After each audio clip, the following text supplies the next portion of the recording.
Hello.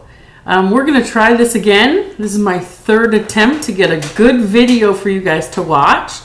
So I wanted to go over the School of Athens by Raphael, and you all wrote your essays. The terminology, I just wanted to go over so you could really see it demonstrated. And then we're going to create a 1-point bedroom. Some of you might have already started, but we'll just go ahead and do the video just so you can see how I like to go about it. The video that is on the assignment in Canvas is by a comic book artist, and he shows you how to do a 1-point bedroom, but I want you to try and take it a little further. All right, so in this School of Athens picture, we know where the vanishing point is, and because of the architecture. So terms like horizontal line, look at the horizontal line on the floor. That's laying down. Look at the vertical lines in the columns. So those are all facing us. With 1-point perspective, they are all parallel to the picture plane. So the picture plane is whatever you're drawing. This is painted on a wall in Rome, and it's very big. So we can see these lines and the columns are parallel. Everything going vertically are standing up, but anything horizontal, if it's going back in space, it's going to be foreshortened. So these columns here at the top go back into the space. So I can tell these columns come back to a point. That's called a vanishing point. This coincides with our eye level. So our eye level, we're probably standing looking at the painting on another room down the hallway, and we can see right to here. Here I can double check to see if that's where the vanishing point is. So the column tops are horizontal, but because they're going back in space, they've been foreshortened. I can draw that line, and there's our vanishing point behind Aristotle and Socrates, the School of Athens. This was a Renaissance painting, and Raphael really admired Michelangelo, so he painted Michelangelo. Michelangelo supposedly was grumpy. And then he actually made Leonardo da Vinci Aristotle back here. All right, so now we know where the point is. All the designs in the ceiling go back to this point. We can watch it.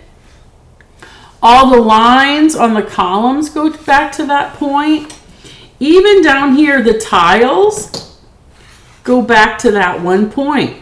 So now we get to do that. We're going to create a room. All right, so the video that was on the assignment shows somebody making the point and then he put an X through it.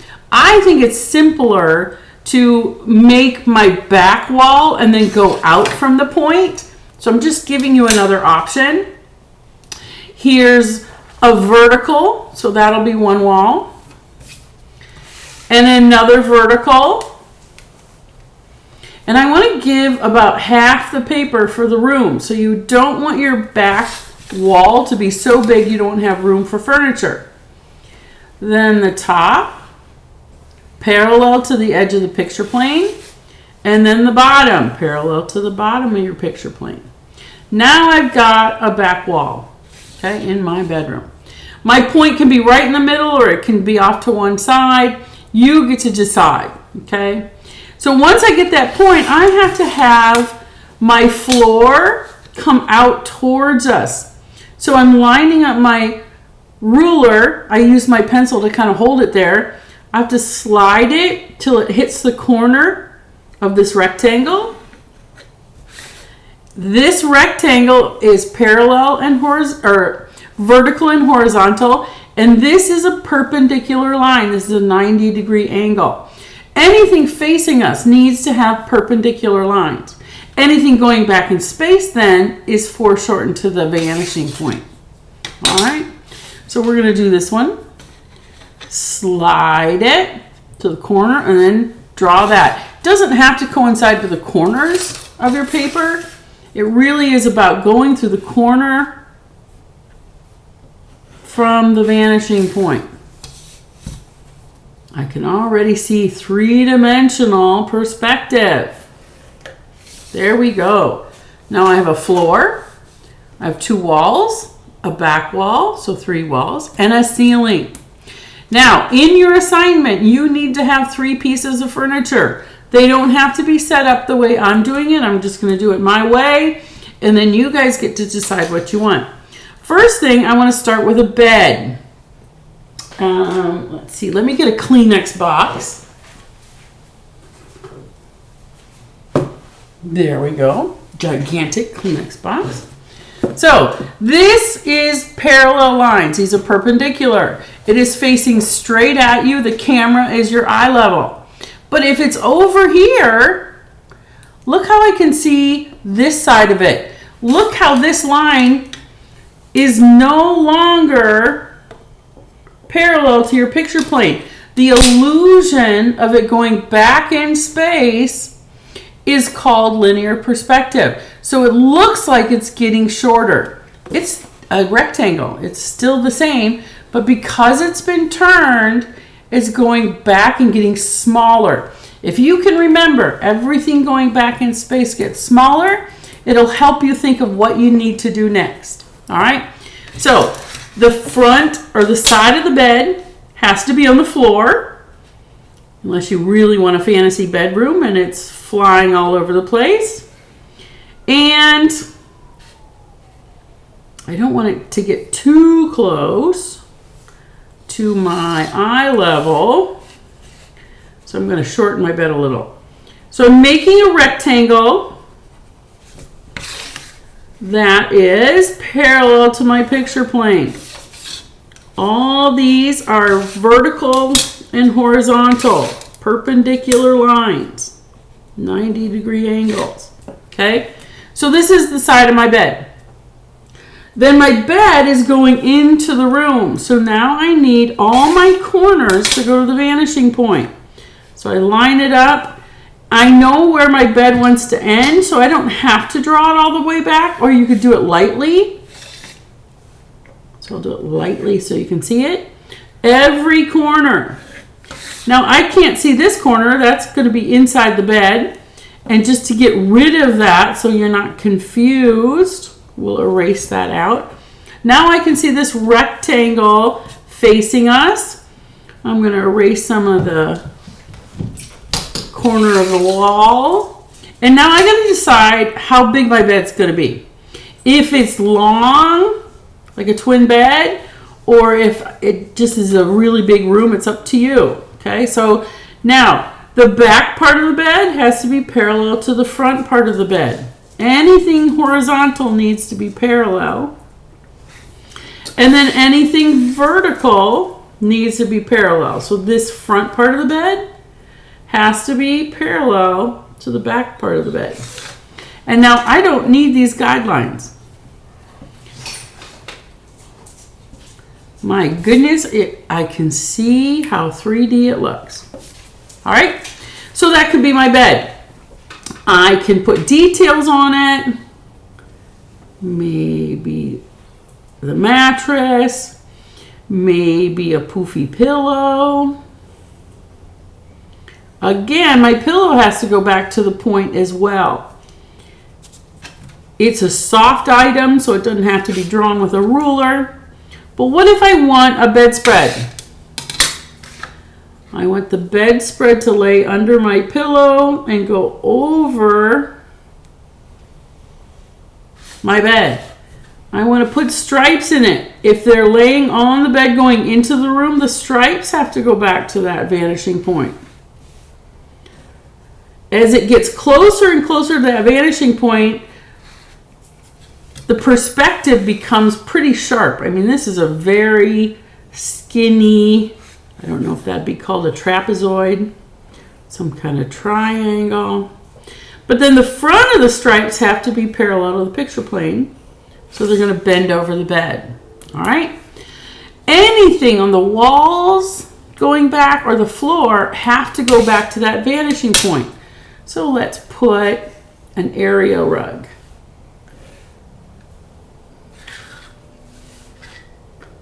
It has to go back to the point or come forward from the point. But then the front of the carpet where you're sitting has to be parallel to you. There we go. Now you got a carpet laying on the floor. If I want windows on this side, maybe or a big TV or posters or a painting, I start with the vertical, and then all the lines going into the room have to go to this vanishing point. You need a ruler for this assignment. Don't try and eyeball it. And really, craftsmanship and correctness is 50%. Check the rubric on the assignment. All right, so any windows on the back are parallel to the wall and ceiling, so they're going to be straight on to you. You don't have to go back to a point. That's a big window right there. All right, we're going to do a nice complicated bookshelf. You don't have to, but just so you understand the perspective. It's going to be a tall bookshelf. So remember, the vanishing point is your eye level. You're looking, so anything up here, you're going to see inside the bookshelf. Anything under your eye level, you're going to see inside the top of the bookshelf. So here's my bookshelf. Just like the bed, it is parallel to the picture plane. Oh my goodness, it looks a little crooked, but that's okay. Now we got a solid bookshelf standing up. The top of the bookshelf has to go to the vanishing point. Again, I know it's going to go there, and I don't want too big a bookshelf, so I'm going to stop it here. Draw the back of it. And then where these meet, this has to go back to the vanishing point as well. So all you have to do is erase. Looks a little crooked. I always have students or somebody, when they find out I'm an artist, they go, oh my gosh, I can't even draw a straight line. And I said, yeah, me neither. I'm not too good at straight lines. There we go. That looks a little better. All right, so now this is my eye level. I'm looking at the bookshelf. If I look down at it, I can see inside the bottom shelf. So the front part that's facing you is horizontal. If I'm looking inside, I need another horizontal that's perfectly parallel to this one. Can you see it? Now this is the shelf that's inside. I erase that floor and go up. Now I see inside here. So again, that's parallel. So I'm going to slide my ruler. Try and make sure I'm parallel to the picture plane. And just fix that. Now I see inside the top of the shelf here. Because remember, this is my eye. So then a line goes up. And so I'm going to put 2 shelves on here. I'm going to put 3 shelves so you see some of the tricks. So this one is above my eye level. It's going to go up. I slide my ruler. Notice how straight this is. This happens in real life. You have shelves maybe that are right at your eye level. Then down below it. All right. So now I see on top of this bookshelf. I'm going to make the parallel line. And then the line coming from perspective from the vanishing point. Whoops. And then erase that out. This one's at my eye level. So if I have my Kleenex box and it's right at my eye level, I don't see the top or the bottom. If it's below my eye level, I see the top of it. If it's above my eye level, I see the bottom of it. But right on, you don't see it. So that's what's happening with this bookshelf. Sometimes I like to give it an extra thickness so you can tell it's a shelf.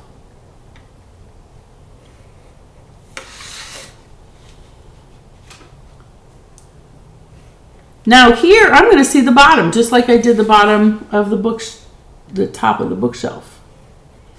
And then that goes back. Now sometimes as I'm drawing it, I might put a little bit of value in the back, so you can kind of see when you start to add some shading, you are going to be doing colored pencil, all of a sudden it really looks dimensional.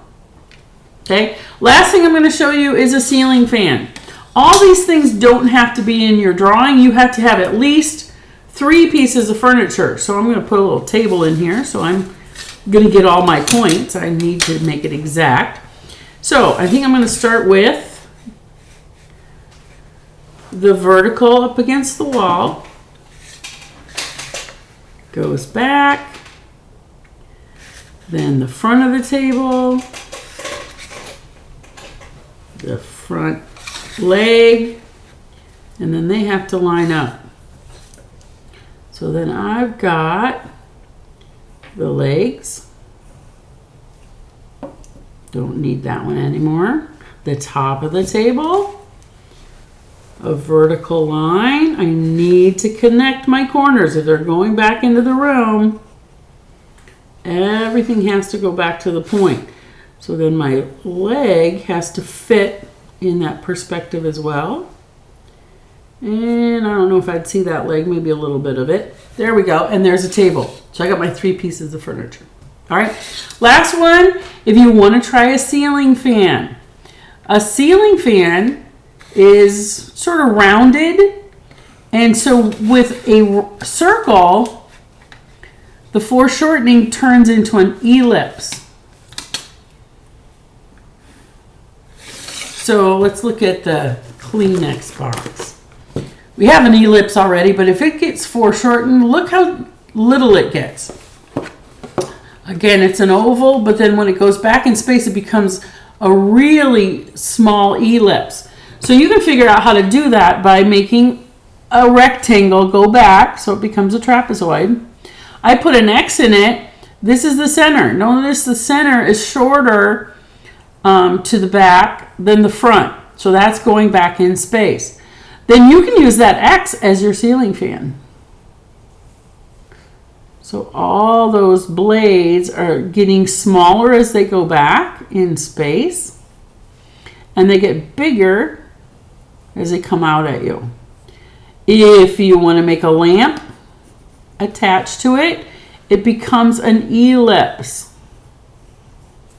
Maybe this goes up into the wall or ceiling, I'm sorry, and that becomes an ellipse.